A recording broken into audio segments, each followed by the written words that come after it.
The showcase of the immortals, the granddaddy of them all, the most stupendous, never mind, whatever. We're talking about Wrestlemania. And every youngster dreams of growing up and creating that Wrestlemania moment, like Hulk Hogan slamming the 1,500-pound Andre the Giant, or Shawn Michaels and Kurt Angle putting on an absolute classic. But what about those moments that superstars would rather have us forget? I'm Senor Siete for 7 Wrestling, and I'm pleased to bring you the 7 most embarrassing moments in WrestleMania history. Now, before we look into these cringe-worthy events, be sure to like this video, subscribe to this channel, hit the notification bell, do a little dance, make a little love, basically get down tonight. Number 1. You can't marry me. Okay, maybe this wasn't embarrassing when it first happened, but hindsight being 2020 and all, this one's a little embarrassing now. For starters, John Cena and his lady friend Nikki of the Bellas were squaring off against the must-see superstar Miz and his femme fatale wife Maurice. The whole angle behind this mixed tag match was that Team Mizanin were making cracks that John Cena would never marry the former conjurer of twin magic. In fact, this true-to-life storyline was very much a part of the Total Bellas reality show. In part of the build-up for this match, the dastardly villains even made a hilarious send-up of Total Bellas that featured Miz's comedic impersonation of Cena's robotic house rules, while Maurice portrayed Nikki as a vapid stepping stone. And before we move on further, it should be noted that Maurice is very attractive. Nikki Bella is also very attractive, but when Maurice impersonates Nikki Bella, it is insanely hot. I don't understand the math. Anyhow, fast forward to WrestleMania 33 where Team Cena Bella is victorious. During the post-match celebration, the man who once spray-painted Poopy onto JBL's car drops to one knee and pops the big question. A tearful Nicole accepts, thus proving the evil villains wrong, and our heroes lived happily ever after. That is until they broke off the engagement a year later. Apparently Nikki's desire to have kids and John's desire to not have kids couldn't come to a resolution, and the couple decided it was best to part ways. So much for never giving up. Number 2. The least stunning stunner. The beauty of the Stone Cold Stunner isn't in how Steve Austin performs the maneuver. All we get is a simple kick, a turn, and he grabs someone's neck. No. The beauty is in how his opponent reacts to it. From The Rock's flopping fish to Chris Benoit's immediate back bump to Austin Theory jumping 12 feet in the air, selling this magnificent maneuver has become somewhat of a calling card for wrestling's top stars. If it were an SAT question, it would be, the Stone Cold Stunner is to wrestlers what the Aristocrats joke is to comedians. Just an opportunity to let your creativity fly. So maybe it's not surprising that the competitor with the least amount of ring time would do the worst sell. We're of course talking about Vince McMahon at WrestleMania 38. This moment was hot on the heels of a very well-received WrestleMania debut from commentator/field goal kicker Pat McAfee. But when it's all over, the genetic jackhammer insisted to compete in a match of his own. And then things got awkward. Awkwardly terrible. Just terrible and awkward. It must be nice to be a rich guy who doesn't have to deal with real-world consequences. Number 3. Mandy takes a tumble. It was the first show in front of a live audience since the start of the 2020 pandemic, and people were psyched. However, a rain delay caused the start of the show to be pushed back about 30 minutes. The second match of the evening was a tag team turmoil match where the winning squad would receive a women's tag team title match during the show's second evening. This match is largely forgettable with the possible exception of the entrance of the fourth team. Dana Brooke and Mandy Rose made their way to the ring in a pair of sparkling outfits that left very little to the imagination. And, as all eyes were on her, the future leader of Toxic Attraction would take her first bump of the evening directly onto her derriere. Michael Cole was quick to point out that the ramp was probably slippery due to the earlier rain, but the damage had been done. Fortunately, she was able to laugh it off, and most people appreciate that she was still relatively new to such a grand stage. A seasoned pro would never. Number 3.5. Ultimo pulls a Mandy. Okay, Ultimo Dragon had a bit more experience, and despite one very weird showing against Jushin Thunder Liger, had proven to be very sure-footed. And yeah, that's an entrance. But this was Dragon's first WrestleMania. Surely someone who had multiple big-time WrestleMania bouts under their belt would never. Number 3 3/4. Batista pulls an Ultimo. Damn it. Number 4, WrestleMania Mishap. It sounded like a fantastic idea, a gigantic women's battle royal that brings together names from wrestling's past and present.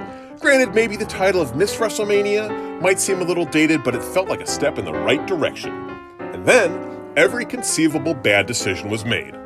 None of the women received ring introductions. They just strutted to the ring while Kid Rock sang his latest anthem centered around fast cars and sexy times. So, fans in attendance might not have even known that returning talent such as Molly Holly and Tammy Sunny Day Sitch were even in the ring. It was quick, it was messy, there was no storyline, there were no spots, and when it was all said and done, it was won by Santino Marella in a wig. Yes, really. Fortunately, the women's title match that evening would showcase the then Divas in a much more positive light. Oh wait, there was no other women's match on the show? No women's title match? Huh. Yikes. Number 5, Taker's other loss. There used to be 2 marquee matches at WrestleMania, the world title match and the battle to see who would try to upend The Undertaker's legendary undefeated streak. And for a string of matches that started with clunkers against King Kong Bundy, Sid, and Giant Gonzalez, boy did they turn the corner. Year after year, The Undertaker was having absolutely amazing bouts. Look at this lineup. Batista at WrestleMania 23, awesome. Edge at 24, awesome. Shawn Michaels at 25, arguably the greatest match in WrestleMania history. The rematch against HBK at 26, maybe a half step down, but still amazing. Triple H at 27, criminally underrated. Triple H at 28, love it. Show me a better near fall than when The Undertaker was hit by the DX special. And finally, Carlton Maxwell Punk at 29, along with having 2 of the best entrances ever, this match just slaps. That's the thing, right? Slaps? People say that? Unfortunately, it's all downhill from there. The Undertaker would finally have his streak broken by Brock Lesnar at WrestleMania 30, and the match itself was somewhat of a train wreck. However, we'll give the dead man a pass because he was reportedly knocked silly early in the match. Bray Wyatt the next year was nothing to write home about, and his Hell in the Cell bout against Shane McMahon was certainly something. But the reason the Phenom is on this list is because of his WrestleMania 33 contest against Roman Reigns. The battle for the yard, the yardening, yard harder, yard with a vengeance. And boy, oh boy, yeah. And to make matters worse, Taker left his gear in the ring, which is a symbolic gesture of a wrestler retiring. Which, he didn't retire. Number 6, Vince's insecurity. WrestleMania 6 was an interesting time to be a WWE fan. For the first time since the Rock and Wrestling expansion, there was a new top guy. And not like a Randy Savage top guy, we're talking someone who had beaten the beloved Hulk Hogan clean. And that guy was the Shaman of Destrucity, the Ultimate Warrior. And as Jack Tunney told us, he couldn't in good conscience sign a rematch between the two because the match had been too awesome. But we knew. We knew that they were going to save that must-see rematch for WrestleMania 7, where they had already announced they were going to fill over 100,000 seats in the Los Angeles Memorial Coliseum. But Vince McMahon would have an even better idea. What if we take an out-of-shape toy mascot, turn him heel, and have him declare allegiance to a foreign dictator during an active military conflict? And that's exactly what he did. He brought in Sergeant Slaughter, aligned him with Saddam Hussein during the Desert Storm War, and put him over the Ultimate Warrior for the WWE title at 1991's Royal Rumble, thus setting the stage for WrestleMania 7. Hey, our favorite number. They dubbed it Stars and Stripes Forever, pitting real American Hulk Hogan versus Iraqi turncoat Sergeant Slaughter. But security concerns forced the WWE to move the show to a smaller indoor venue, the Los Angeles Memorial Sports Arena. Well, security concerns and the fact that they'd only sold about a quarter of the available tickets. Maybe they should have gone with the Hogan vs. Warrior rematch. There's no possible way that match wouldn't have been amazing. Number 7, Maria Menounos.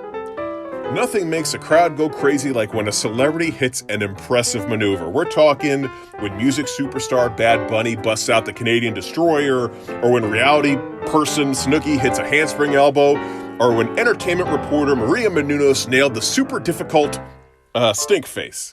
Yeah, the move where you just stick your bottom in someone's face. Yeah, the event was WrestleMania 28. The match was Kelly and Maria against Eve and Beth Phoenix. And the moment of the match was when our two heroes rubbed their tushies in poor Eve's face. But Maria happened to be wearing white pants, and Eve was probably, wearing some kind of makeup or bronzer. No matter what it was, the end result was a very distinct brown stain on poor Maria's backside. At least, that's probably what Maria would like us to think it was. Well, that's our list. Did we forget any embarrassing WrestleMania moments? If so, please leave them in the comments section below. Also, be a sweetheart and like this video, subscribe to the channel, and hit that notification bell. Until next time, I'm Senior Siete. Bye-bye.